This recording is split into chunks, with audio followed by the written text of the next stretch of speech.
Kita tidak akan pernah bisa mengasihi orang lain kalau kita tidak menerima dulu kasih Tuhan atas hidup kita yang sudah mengasihi kita. Yesus mati bukan waktu kita benar loh. Yesus mati saat kita memberontak, saat kita ini berdosa. Jadi apa haknya kita menghakimi dan tidak mau mengampuni orang lain? Lalu ada yang berkata gini, Bu, saya itu sudah ampuni suami saya, tapi dia tidak berubah-berubah. Jangan kau pikir pengampunanmu akan mengubah orang lain, engkau akan capek. Kenapa kita mengampuni? Bukan supaya orang itu berubah, supaya hati kita berubah. Dari yang tadinya panas, kepahitan, kita mengampuni, hati jadi adem, hidup jadi tenang. Pengampunanmu seringkali tidak akan merubah orang itu, tapi pengampunan itu akan mengubah kita. Amin. Dengan kita belajar mengasihi dia, hidup kita berubah, hati kita berubah, pikiran kita berubah. Kau gak bisa tuntut orang lain berubah terhadap engkau. Kau gak bisa menuntut orang lain memperlakukan engkau seperti yang kau mau. Stres, sakit jiwa kita. Kenapa orang bisa kepahitan dan terluka? Karena terlalu banyak menuntut orang lain menjadi seperti yang dia mau. Terima kasih karena Engkau mengasihi kami di saat kami berdosa. Engkau mengangkat kami dan biar kasih itu tetap tinggal di hidup kami, supaya kami juga mampu mengasihi orang yang bersalah kepada kami. Urapi setiap kami, urapi hamba-Mu yang tidak ada apa-apanya. Dalam nama Tuhan Yesus kami buka hati bagi firman Tuhan. Sama-sama katakan amin. Tepuk tangan buat Tuhan Yesus, saudara. Silahkan duduk. Bapak Ibu shalom. Puji Tuhan ya. Kita di sini pakai ping-ping dalam rangka apa? Imlek. Ya, dalam rangka katanya sih ya merayakan Valentine. Jadi saya tuh bilang sama suami kemarin, saya ini Valentine loh, kamu gak kasih saya bunga? Kata suami saya, kan kita tiap hari Valentine. Oh iya ya. Jadi gak usah alay lebay ya saudara. Yang penting tiap hari kita merayakan kasih sayang itu. Amin. Dan tema hari ini suara saya bisa dibuat biasa aja ya Mas ya. Nanti saya terpacu menyanyi dangdut loh ini. Tes 1, 2, 3. Di flat aja semua supaya nggak usah dikasih eho-eho.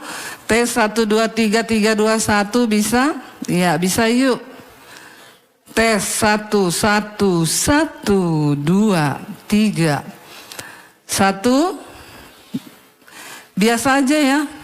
Itu tolong kasih tahu ini soundman ini, Mas soundman di belakang, suara saya nggak usah dikasih efek apa-apa. Ini nggak ada efek, katanya nggak ada efek. Yang salah saya apa siapa ya? Saudara rasa suara saya beda kan? Ya, seperti mau baca puisi. Selamat pagi. Ini bukan Debbie Basir loh, tapi sudahlah Masnya bilang nggak ada efek. Ya, iya baik saudara. Tapi saya terganggu ini. Atau monitornya ini ya. Tes 1, 2, 3, 3, 2, 1. Dibikin tidak ada efek seperti saya biasa-biasa begini ya. Tes 1, 2, 3. Kalau di bawah terdengar nggak? Maksudnya ada ehonya, ada enggak ya? Berarti monitornya ya. Apa dimatiin aja ya monitornya ya? Iya, tolong dimatiin monitornya karena saya terganggu, suara saya terlalu merdu. Ini bukan suara saya ya. Saya tidak suka kepalsuan Mas. Ya biasa aja. Iya, tema firman Tuhan hari ini adalah tetap mengasihi walau terluka. Siapa yang lagi terluka? Nggak ada, pulang saja begitu. Berarti kita nggak jadi khotbah ya. Tetap mengasihi walau terluka. Bapak Ibu, mengasihi itu bagi orang Kristen adalah keharusan. Karena Tuhan Yesus mengajarkan. Inti dari pengajaran kekristenan, inti dari pengajaran Kristus itu adalah kasih. Amin. Ya, kasih. Nggak ada yang lain, saudara. Karena begitu besar kasih Allah akan dunia ini, sehingga dia memberikan anaknya yang tunggal. Dan barang siapa yang percaya pada dia tidak binasa, melainkan beroleh hidup yang kekal. Atas dasar kasihlah sampai Tuhan Yesus itu mau datang ke dunia. Ya. Dan ya haleluya ya, saya ini masih terganggu dengan suara saya soalnya di sini ya. Nggak enak ini ya. Coba ini tolong kalau ada pemain musik yang bisa tahu soundnya ini dibikin flat aja, bisa nggak? Dia soalnya bilang nggak ada efek, tapi bagi saya nih ehonya terlalu kenceng ya, sangat mengganggu ya. Biasa aja mas, ini kayak kondangan loh. Ya saudara, kalau sebentar lagi sob mau keluar ini ya begini nih soundnya ya. Maaf, ya biasa aja gitu. Tapi di sini saya sangat terganggu ya, sudahlah ya. Dan saudara, ayat ini terambil dari 1 Korintus pasal 13 ayat yang ke-7. Saya tidak mau terluka di sini, saya lagi menjaga hati saya. Kita buka bersama 1 Korintus 13 ayat yang ke-7, firman Tuhan berkata begini.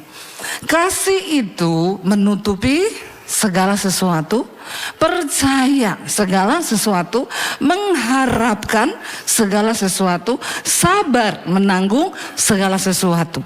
Sekarang saya berusaha sabar menanggung sound system ini.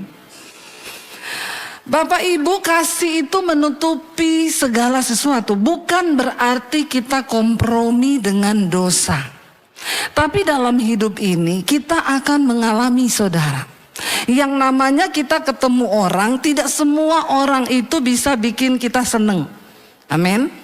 Ya, tolong ditanamkan dalam pikiran kita, di otak kita. Kita tidak akan tiap hari ketemu dengan orang yang bikin kita seneng. Orang akan datang dan pergi, dan banyak yang akan datang membawa luka. Tapi Tuhan Yesus berkata, kita harus sampai pada titik mengasihi seperti Kristus mengasihi, artinya tetap mengasihi sekalipun kita terluka. Namun saudara, itu semua tidak akan bisa kita wujudkan kalau tidak ada kasih Tuhan dalam hidup kita. Karena Alkitab berkata Allah itu kasih. Bagaimana kita bisa mengasihi orang kalau kita tidak memiliki Tuhan dalam hidup kita? Sekarang ini kita lihat berita, saudara ya. Anak umur 12 tahun perempuan sakit hati, ditegur mamahnya kebanyakan main game, dia bunuh mamanya loh, ditikam mati. 12 tahun.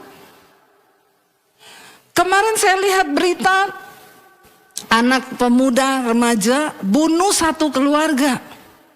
Ya kayaknya di Tanjung Priuk apa di mana itu? 3 orang. Mama, papa sama abangnya. Dia bunuh, saudara. Bagaimana caranya dia membunuh 3 orang? Bukan dengan kekerasan. Dia rebus teh dicampur racun tikus. Jangan ditiru, ini adegan berbahaya. Ya, dia rebus teh dicampur racun tikus. Kakaknya, papahnya, mamanya lagi tidur. Dia taruh cairan itu di mulut mereka. Lah orang lagi tidur dimasukin cairan di mulut. Kelekepan bangun pasti langsung ditelan. Mati 3. Ditanya kenapa dia melakukan itu? Sakit hati. Sakit hati. Kenapa Tuhan itu menyuruh kita belajar untuk mengasihi? Ya, karena ternyata waktu kita tidak mengasihi, hati kita terluka, maka itu bisa menjadi awal dari pembunuhan. Makanya Yesus bilang, siapapun yang membenci saudaranya, dia adalah seorang pembunuh manusia. Ini kelihatannya simpel, kita seringkali mengabaikan kasih ini. Bahkan ada banyak orang Kristen datang ke gereja, tapi mereka masih membawa kepahitan terhadap saudaranya, iparnya, kakaknya, mertuanya, menantunya. Dan kita merasa nyaman-nyaman aja selama ini. Kita ke gereja, tapi kita hidup dalam kepahitan. Saudara, bagaimana mungkin? Saya membaca hari-hari ini Dunia itu sedang berusaha menanamkan nilai-nilai yang sangat bertentangan dengan firman Tuhan. Contoh dalam rumah tangga, kalau kamu sudah tidak bisa bertahan, lebih baik cerai. Karena kamu harus pikirin kesehatan mentalmu. Itu alasan dunia loh. Padahal Tuhan Yesus bilang, ya kita ini harus berusaha mematikan diri kita sendiri. Makanya menurut ajaran Tuhan Yesus, orang yang menikah itu 1 tambah 1 sama dengan, ada yang bilang 2 sesat ini.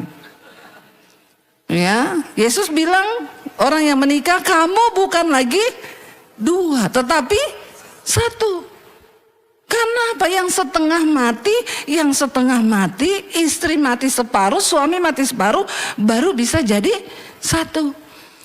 Makanya saya selalu dulu bilang pernikahan itu adalah bunuh diri. Amin. Kalau kau nggak bisa bunuh dirimu, jangan kawin. Nanti tambah banyak perceraian lagi di Indonesia. Karena orang nggak mau. Dia menuntut kebahagiaan, ya, yang tidak akan pernah dia dapat dari suaminya, dari istrinya. Dia tuntut kebahagiaan. Lalu kalau tidak terpenuhi, dia akan bilang ya mending cerai aja. Ya karena saya pengen hidup saya ini sehat. Bahkan kemarin saya lihat ada perayaan upacara pesta perceraian. Perceraian dibikin pesta loh. Saya komen lah di situ. Memang tanda-tanda kiamat ya. Orang cerai dibikin pesta. Semua menghujat saya saudara. Itu orang-orang Kristen. Bu pendeta, kayaknya lo mesti mikir ya. Daripada dia bertahan, daripada dia sakit jiwa bertahan dalam pernikahan yang tidak sehat, ya kan lebih baik dia cerai. Saya bilang, lu gak pernah baca firman ya, makanya jangan kawin kalau gak siap kawin, amin.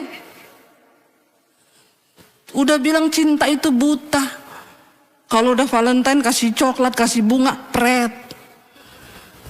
Kau pikir menikah itu segampang itu? Kalau kau gak bisa bunuh diri, jangan kawin, amin.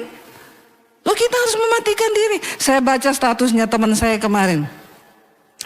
Dia angkat foto berdua istrinya. Valentine sama dengan manis, asam, asin, pahit. Tetapi semuanya tetap manis. Lalu saya komen, mati rasa dong. Tapi memang begitulah mengasihi. Kalau kau gak bisa mematikan perasaanmu, engkau gak akan pernah bisa mengasihi saudara. Mengasihi itu tidak gampang. Waktu masuk dalam pernikahan, ya aduh kita ketemu, ya dari dulu kamu tuh kok nggak ngomong kalau kamu tuh nggak punya duit. Suaminya bilang dari dulu kan saya sudah bilang kamu harta satu-satunya yang saya miliki. Tapi kau bilang so sweet, Fred. Sekarang udah menikah baru saya bilang nggak ada duit kau marah-marah. Ya padahal dari dulu saya sudah ungkapkan bahwa hanya kau hartaku sayang. Ya makanya yang muda-muda yang pacaran ini buka mata lebar-lebar ya. Itu kalau listrik habis token listrik nggak bunyi suara dangdut loh. Ya banyak hal yang harus kita lewati. Kalau mental kita nggak siap, kita sakit hati, kita terluka, lalu pernikahan dilanjutkan, lalu banyak anak-anak yang akan menjadi korban. Karena kita nggak siap dibentuk sama Tuhan. Kita harus mendekatkan diri dengan Tuhan, tidak ada yang lain. Saya komen begini di cerai itu, kamu itu bercerai karena kamu tidak mencoba mendekatkan dirimu dengan Tuhan. Karena cuma Tuhan yang bisa memampukan kita tetap mengasihi walaupun terluka. Coba kita baca ayatnya, buka 1 Yohanes pasal yang keempat. 1 Yohanes pasal 4 ayat yang ke-16 mulai. Firman Tuhan berkata di sana begini saudara. 1 Yohanes pasal 4 ayat 16. 1, 2, 3. Kita telah mengenal dan telah percaya akan kasih ya Allah kepada kita. Allah adalah kasih dan barang siapa tetap berada di dalam kasih, ia tetap berada di dalam Allah dan Allah di dalam dia. Ayat ini dengan jelas berkata, kita ini telah mengenal dan telah percaya akan kasih Allah. Dan barang siapa, karena Allah itu adalah kasih. Kita nggak mungkin bisa mengasihi pasangan kita kalau kita ini tidak tinggal di dalam Tuhan. Kalau nggak ada Tuhan dalam hidup kita, tidak bisa kita mengasihi orang lain, apalagi mengasihi musuh. Nggak mungkin kita mencapai standar yang Yesus tentukan. Jangan main-main lu saudara. Ini serius. Kalau kita nggak bisa mengasihi dan tidak mengampuni orang, kita nggak masuk surga loh. Kata firman Tuhan loh, bukan kata saya. Kalau kita nggak mendekatkan diri kepada Allah yang adalah kasih itu sendiri, maka saya bilang gini, kasih manusia itu nggak ada yang sempurna. Sebaik apapun suami kita, dia nggak akan pernah bisa mengasihi kita dengan sempurna. Sebaik apapun istrimu, tidak sempurna kasih istri kepada suaminya. Apalagi ketika istri terus menunggu kapan suaminya ini mengaku bahwa dia adalah CEO yang menyamar. Jangan kebanyakan nonton drama box ya. Sekarang ini drama box ini bukan sama ibu-ibu aja, bapak-bapak banyak sekarang mulai kena drama box ini. Ya. Kalau tidak ada Tuhan dalam hidup kita, gak mungkin kita ini bisa mengasihi orang yang bersalah kepada kita, saudara. Kita mulai saja dari rumah tangga kita. Dikatakan begini, kita telah mengenal dan telah percaya akan kasih Allah kepada kita. Allah adalah kasih. Dan barang siapa tetap berada di dalam kasih, ia tetap berada di dalam Allah dan Allah di dalam dia. Ternyata untuk kita bisa tahu orang itu dekat dengan Tuhan atau tidak, bukan dari karunia-Nya yang hebat. Untuk kita bisa tahu dia dekat dengan Tuhan atau tidak, bukan dari dia bahasa rohnya kenceng. Kalau di gereja sampai mimbar goyang, tapi di rumah cakar mencakar. Suami istri, kalau di gereja bahasa roh, tapi di rumah. Ternyata salah satu tanda bahwa orang itu berada dalam Allah dan Allah dalam dia adalah ketika dia mampu untuk tetap mengasihi. Itu tanda orang itu dekat dengan Tuhan. Waktu istrimu bikin kau jengkel, tapi kau tetap mengasihi. Bapak-bapak, sebenarnya rahasia untuk bikin istri sabar tuh satu saja. Kalau dia marah, peluk dia. Amin bapak-bapak. Tidak ada bapak-bapak yang amin, malah mukanya tegang semuain bapak-bapak ini. Kalau istrimu marah, peluk istrimu. Amin. Ini tanda-tanda bapak-bapak di akhir zaman. Nggak ada yang mau peluk istrinya, coba. Kalau istrimu lagi marah, peluklah istrimu, amin. Nggak ada juga, pulang saja saudara. Pak Konrad kemarin suruh pulang, ini orang nggak mau turut sama firman Tuhan loh. Ya. Kalau kita punya jiwa yang sehat, ya, maka kita mampu mengasihi ibu-ibu juga.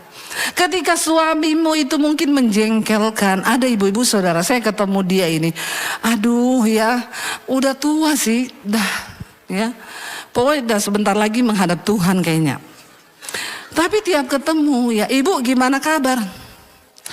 Ya biasa bu, suami saya itu loh, nggak berubah-berubah. Saya pikir-pikirnya apa saya ini mau cerai aja. Saya udah jengkel saudara kalau ketemu dia itu selalu begitu. Saya selalu bilang gini, bu, ibu udah tua. Suami juga udah tua. Sebentar lagi juga dijemput. Ngapain cerai, ngapain cerai?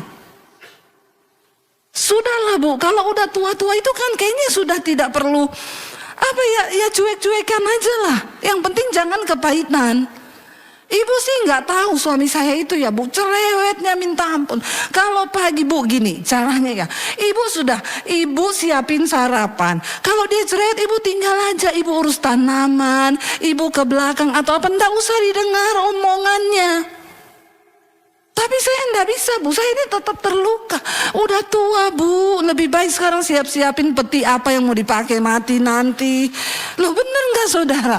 Ngapain coba? Udah tua mau cerai. Kenapa ibu nggak dari muda dulu cerai? Kalau sekarang baru mencerai itu kayaknya terlambat banget ya. Selama ini lu ngapain aja? Bu, mending ibu cobalah, Bu, please ya. Ibu tenangkan diri dan cuek aja. Bisa nggak ibu cuekin bapak gitu ya? Jangan terlalu gara-gara, Bu, tapi saya terluka, Bu. Saya tahu ibu terluka, tapi nggak usah cerai. Benar saudara, bentar lagi juga dijemput Tuhan loh. Alkitab bilang kan umur 70 tahun toh. Ini udah 70 lebih. Mau cerai coba. Ya, saya bilang, Bu, tapi suami saya itu cerewet banget. Memang bapak-bapak itu terbalik sama ibu-ibu. Kalau udah tua, ibu-ibu jadi perkasa, bapak-bapak feminim. Ibu harus memaklumi itu. Iya, suami saya cerewet banget. Lah iya, makanya udah terbalik kalau sudah tua. Suami cerewet, istri gini, gak usah banyak omong deh. Waktu muda istri banyak omong, suami bilang gak usah banyak omong. Memang siklusnya seperti itu, Bu. Tuhan itu adil. Amin, bapak-bapak. Amin, ibu-ibu. Ngerti aja secara hormonnya itu. Ibu kan gak perlu dengerin dia oceh.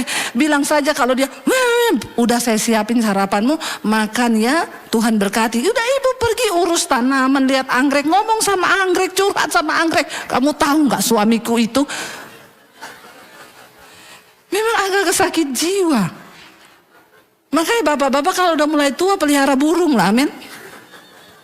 Supaya kau banyak berkicau-kicau dengan burung itu. Atau pelihara ikan. Untuk melampiaskan. Kita ini harus menyalurkan emosi loh saudara. Kalau enggak sakit jiwa kita semua. Udah begitu tidak ada penyaluran. Tidak mau baca Alkitab. Parah. Enggak mau ngerti isi hati Tuhan. Udah tua-tua terluka, kepahitan, mati masuk neraka coba. Ibu saya jamin kalau ibu cerai di umur seperti ini, ibu mati dengan kepahitan, masuk peti dengan kepahitan. Lebih baik ibu ambil keputusan sekarang. Mengampuni, mengasihi tanpa syarat, tetap mengasihi walaupun terluka. Ini khotbah berat loh. Ya. Tapi kita belajarkan dari Tuhan. Kenapa kita bisa mengampuni orang yang jahat sekalipun sama kita? Kalau saya itu begini saudara. Saya pernah pahit sama orang. Tuhan, saya nggak mau ampuni dia. Lihat mukanya aja saya jengkel. Tapi saya baca Alkitab, Tuhan bilang kalau engkau mengasihi aku, engkau menuruti firmanku. Firmanku berkata kasihi musuhmu. Lalu saya nangis sama Tuhan. Tuhan, karena aku mengasihi engkau Tuhan.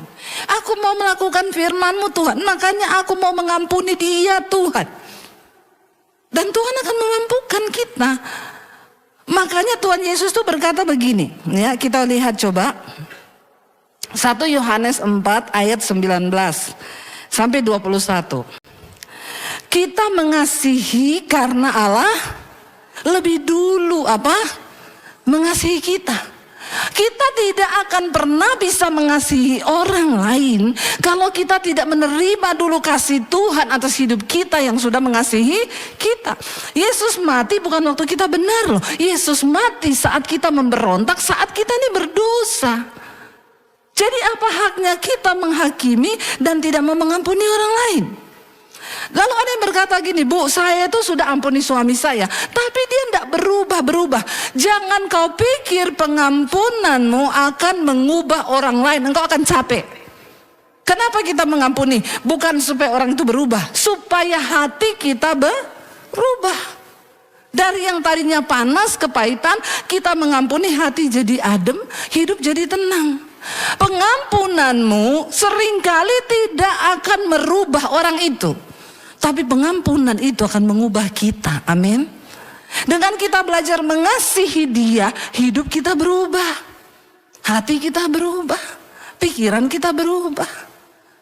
Kau gak bisa tuntut orang lain berubah terhadap engkau. Kau gak bisa menuntut orang lain memperlakukan engkau seperti yang kau mau. Stres, sakit jiwa kita. Kenapa orang bisa kepahitan dan terluka? Karena terlalu banyak menuntut orang lain menjadi seperti yang dia mau. Saya mau cari suami, Bu, yang tidak pernah marah, tidak pelit, tidak arogan, tidak pelit, tidak gini. Saya bilang, dan tidak ada. Amin. Tidak ada. Ya, tidak ada yang seperti itu. Semua manusia itu harus dibentuk. Waktu kita mau sama-sama dibentuk, saya dan suami kemarin kita masuki 25 tahun pernikahan. Ya, perak loh. Bukan berarti tanpa proses. Ada banyak hal yang dimatikan dari saya, ada banyak hal yang dimatikan dari suami saya. Ya, tapi ketika kita menemukan caranya, bagaimana firman Tuhan membentuk kita, sekarang kita sangat menikmati. Kita nggak bisa pisah loh saudara. Ya, berduaan terus. Bahkan suami saya itu biar cuma mau kemana, kamu pergi sendiri dulu ya. Iya, udah mau pergi? Yakin kamu nggak ikut? Udah mau keluar? Yakin nggak ikut? Ya, udah rasanya berat kalau nggak berdua. Tapi ada orang lain berdua. Jangan boro-boro, Bu, baru 5 menit sudah berantem, kita ribut. Kenapa saudara? Ya, karena engkau tidak menemukan kasih Tuhan dalam hidupmu. Waktu kita menemukan kasih Tuhan, Tuhan akan mampukan kita mengasihi. Karena apa? Allah lebih dahulu mengasihi kita. Ayat yang berikutnya 20 berkata, jikalau seseorang berkata bahwa aku mengasihi Allah, tetapi ia membenci saudaranya, maka ia adalah pendusta. Karena barang siapa tidak mengasihi saudaranya yang dilihatnya, maka apa? Tidak mungkin mengasihi Allah yang tidak dilihatnya. Apa ada pendusta masuk surga? Dan ternyata banyak orang Kristen pendusta yang lagi duduk di gereja setiap hari Minggu. Kalau nyanyi ya, aku mengasihi engkau Yesus, lagi nyanyi teringat muka iparnya adalah maut. Setan, memang kau itu setan, semoga kau mati saja. Maka kau adalah pendusta. Kau lagi nyanyi di gereja tapi kau ingat temanmu. Makanya Tuhan Yesus bilang, kalau engkau datang ke gereja ingin mempersembahkan pujian, uang atau apapun, ingat dulu apa yang ada di hatimu. Kalau ada yang kau benci, pulang. Tuhan bilang pulang, kau tidak layak di gereja. Pulang dulu, berdamai dengan orang itu, baru kau balik lagi. Itu ibadah yang sejati, yang berkenan sama Tuhan. Bukan soal kau beri perpuluhan, mau 10 juta, 100 juta, itu gak akan mempengaruhi Tuhan. Karena Tuhan kita, Tuhan yang melihat hati. Saudara, kalau hari ini kau kepahitan sama mertuamu, ampuni. Karena engkau jangan jadi pendusta yang hari Minggu kau nyanyi, tapi ternyata kau simpan kepahitan. Yesus bilang, sedangkan manusia yang kau lihat, kau tidak bisa ampuni. Kau tidak bisa mengasihi. Bagaimana mungkin engkau bisa mengasihi Allah yang tidak terlihat? Berarti kau Kristen halu. Ngerti Kristen halu? Tuhan itu kan tidak terlihat. Tapi Yesus berkata begini, tidak ada seorang pun yang pernah melihat Allah. Tetapi bukti bahwa Allah itu dalam dirimu adalah ketika engkau hidup saling mengasihi. Jadi kalau kita nggak mampu mengasihi, Tuhan bilang ya kau nggak mungkin bisa masuk surga. Kita lanjut saudara, ayat ini ya 1 Yohanes 4 tadi. Dikatakan begini, ayat yang saya pengen baca, kita mundur ke ayat yang 18 ya. Ayat yang ke-17, ini serius ya. 1 Yohanes ayat 17. Dalam hal inilah kasih Allah sempurna di dalam kita. Kasih Allah sempurna dalam kita waktu apa? Yaitu kalau kita mempunyai keberanian percaya pada hari penghakiman. Karena sama seperti Dia, kita juga ada di dalam dunia ini. Hari penghakiman atau hari kiamat. Siapa yang takut dengan kiamat hari-hari ini? Angkat tangan. Kita ini baca berita sekarang perang dunia 3 di depan mata. Ya, terus apa lagi? File apa? Epstein terbuka. Ya, mau ngapa? Itu file Epstein terbuka. Itu kejahatan yang ribu. Itu zaman perjanjian lama sudah ada. Di mana anak dikorbankan, dibakar, mereka melakukan percabulan, mereka melakukan seks yang tidak wajar. Itu sudah ada dari zaman perjanjian lama. Hanya terulang kembali nih dosa. Dan Alkitab berkata di akhir zaman memang akan ada dosa demi dosa demi dosa. Tidak usah heran, tidak usah bingung, Alkitab sudah tulis itu semua akan terjadi. Yang penting kita jangan ikut-ikutan. Amin. Ya, jangan ikut-ikutan melakukan seks yang tidak wajar dengan anak-anak, laki-laki dengan laki-laki, perempuan dengan perempuan, boti dengan boti. Bertobat. Jangan hidup dalam kemesuman. Tobat saudara, tobat. Mumpung kau masih punya kesempatan, bertobat. Dan ini tandanya bahwa kita ini sempurna di dalam kasih Allah. Kalau kita tidak takut menghadapi hari penghakiman. Yang masih takut itu berarti kau belum sempurna mengasihi Tuhan. Siapa yang ingin cepat-cepat datang Tuhan Yesus? Terus kau ini mau apa? Mau hidup lama-lama di dunia? Kita ini kan orang-orang yang mempercepat kedatangan hari Tuhan toh. Karena kalau hari ini tidak dipercepat, tidak akan ada yang selamat. Makanya bertobat, dengar baik-baik firman Tuhan. Jangan kau terhanyut di bawah hawa nafsu dosa. Hari-hari ini bertobat. Ayat ini dengan jelas berkata, dalam hal inilah kasih Allah sempurna dalam kita, yaitu kalau kita mempunyai keberanian percaya pada hari penghakiman. Hari kiamat akan datang, kita semua akan berdiri di hadapan tahta pengadilan Kristus. Nggak usah takut mau kiamat besok, mau kiamat nanti mati listrik 1 bulan, mati listrik 3 bulan, ya mati apa ke, apa-apa ke. Udahlah, kalau memang mau mati ya mati aja, amin. Itu keberanian percaya sama Tuhan loh. Ini waktu-waktu yang singkat, semuanya bisa terjadi. Kapanpun bisa terjadi. Saya tiap mau tidur malam ini, Tuhan, siapa tahu malam ini Tuhan datang. Asik, sucikan, kuduskan aku supaya ya aku kedapatan tidak bercela seisi rumahku. Berdoa begitu. Kapanpun Tuhan bisa datang. Kapanpun pengangkatan itu bisa terjadi.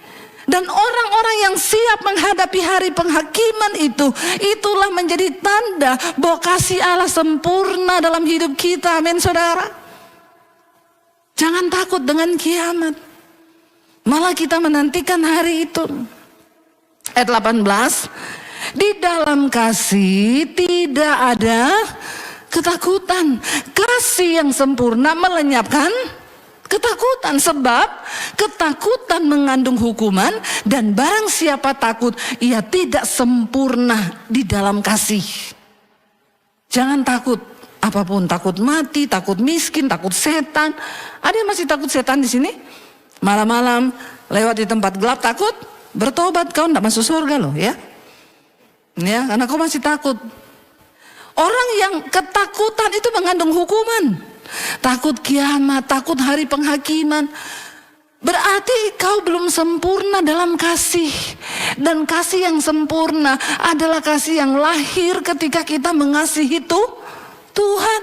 Kalau orang sempurna mengasihi Tuhan, nggak takut mati, nggak takut setan, nggak takut kiamat. Karena ketakutan mengandung hukuman. Dan Tuhan mau kita hidup bebas dari segala ketakutan ini saudara. Ya, jangan biarkan ada ketakutan dalam hidup kita. Kita mengasihi karena Allah lebih dulu mengasihi kita. Kita baca tadi di sana dikatakan bahwa Kita lanjut ayat 21 yang terakhir. Dan perintah ini kita terima dari Dia. Barang siapa mengasihi Allah, ia harus mengasihi saudaranya sekalipun terluka. Percayalah, setiap orang yang datang dalam hidup kita membawa pembelajaran. Dari si A kita belajar soal mengampuni. Dari si B kita belajar tentang orang yang tamak tuh seperti ini.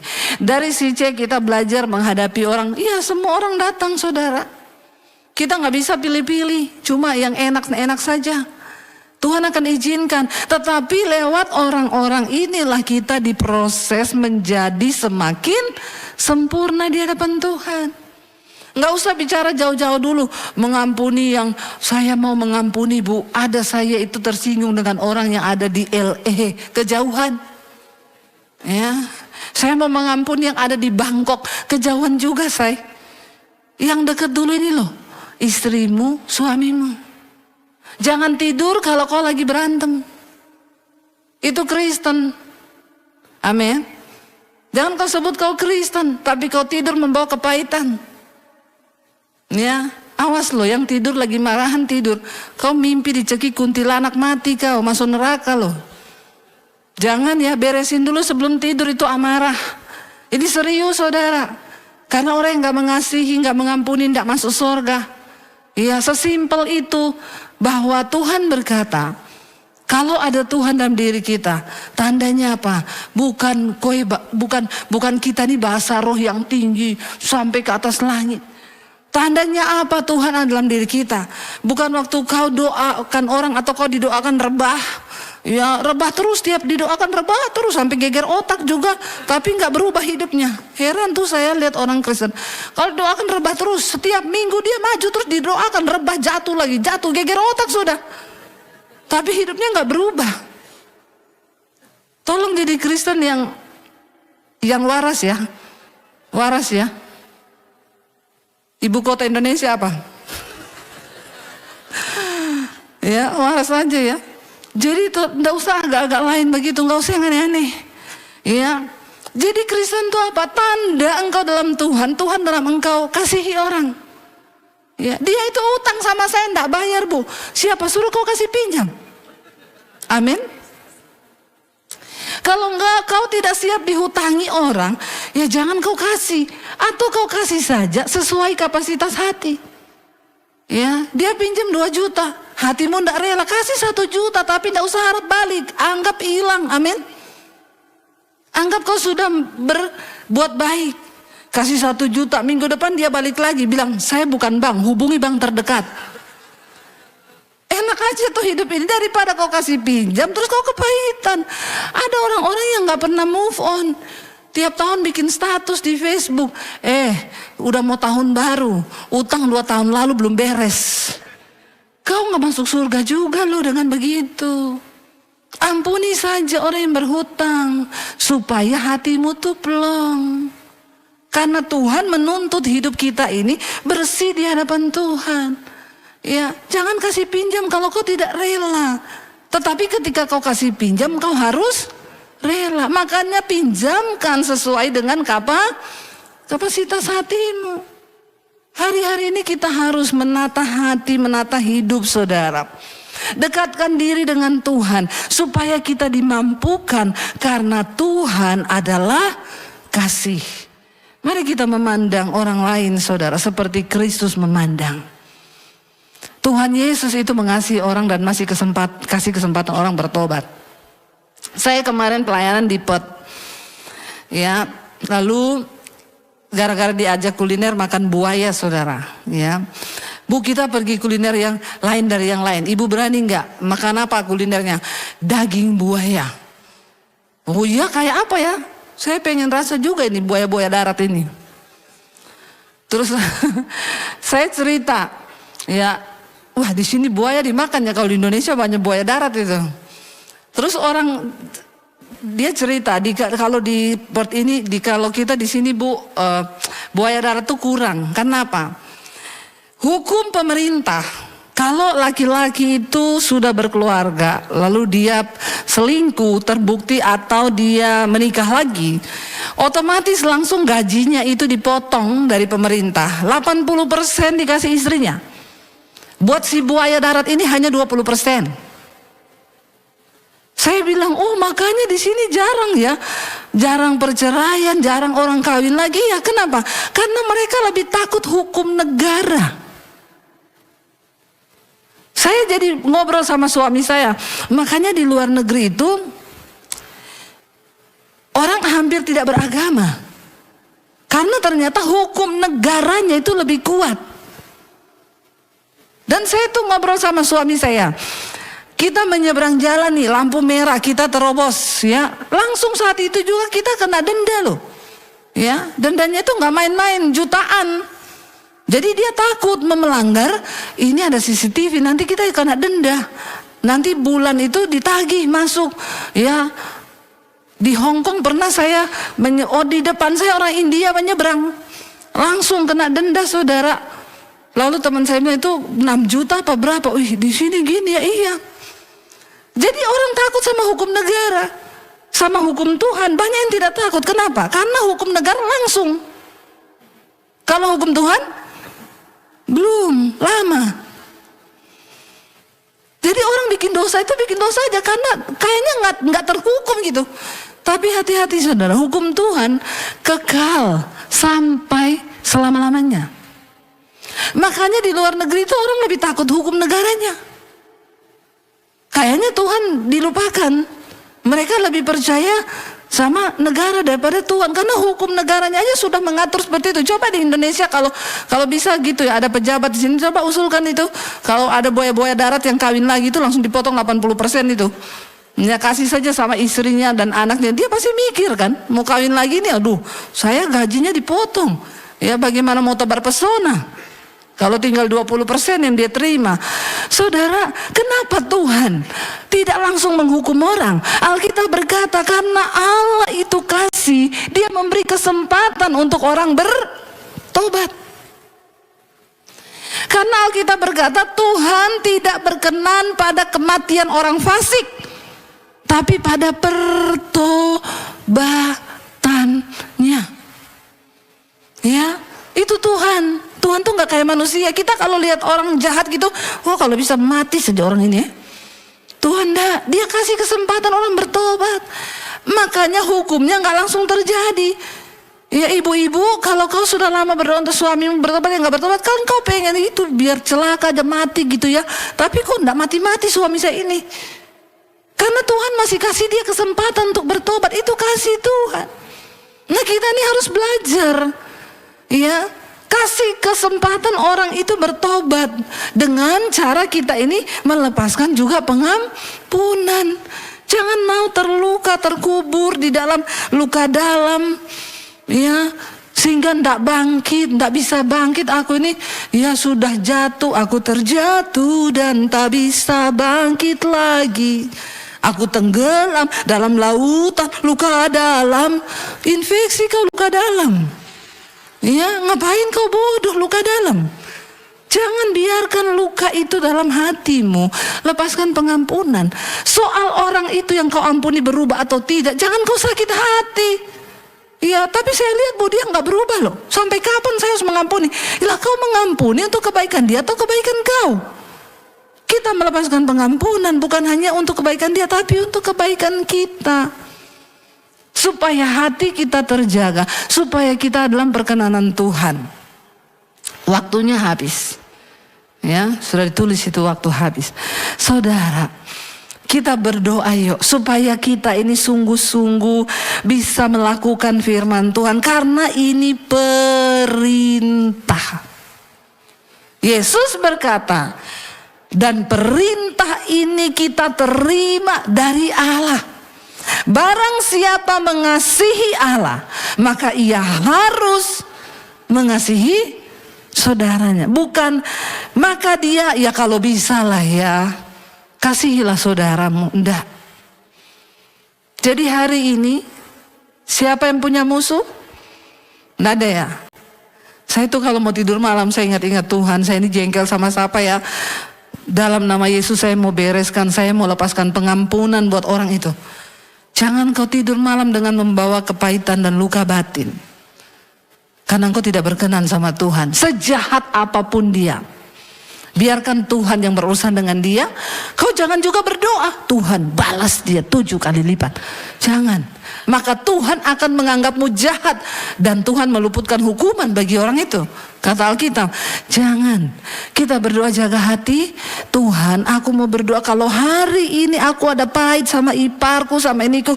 Dalam nama Yesus aku melepaskan pengampunan. Biar Tuhan ubah hidup mereka.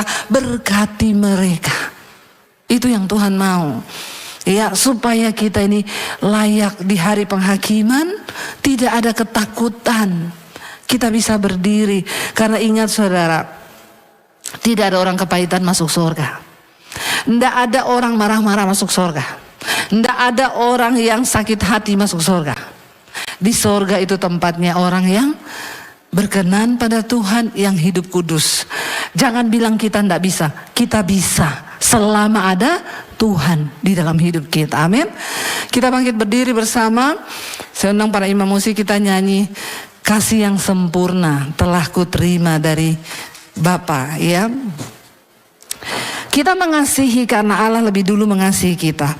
Kita mengasihi karena kita sudah menerima kasih yang sempurna dari Tuhan. Minta kekuatan dari Tuhan sore hari ini. Bilang, Tuhan terima kasih buat kasih-Mu yang melayakkan kami memanggil-Mu Bapa. Terima kasih. Biar musik saja, mari kita tundukkan kepala kita di hadapan hadirat Tuhan. Bilang, Tuhan kami mau belajar. Ketika kami tidak berkenan, Engkau melayakkan kami memanggil-Mu Bapa. Bukan karena kebaikan kami, Engkau mengampuni kami dan mengangkat kami menjadi anak-Mu.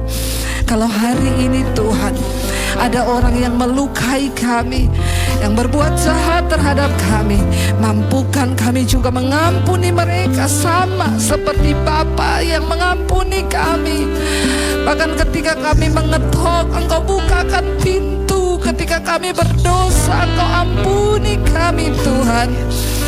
Terima kasih buat kasih-Mu yang besar itu. Biar kami juga dimampukan untuk menjadi anak-anak Tuhan yang dapat mengampuni dan mengasihi orang sekalipun kami terluka Tuhan. Kami mau belajar karena Allah itu adalah kasih, dan kami mengasihi karena Tuhan lebih dulu mengasihi kami. Mampukan kami Tuhan, kuatkan kami. Diawali dari rumah tangga kami, suami istri, anak-anak dengan orang tua. Biar kami hidup dalam kasih Tuhan. Kami boleh saling mengasihi. Mari sekali lagi angkat tanganmu, katakan saudara,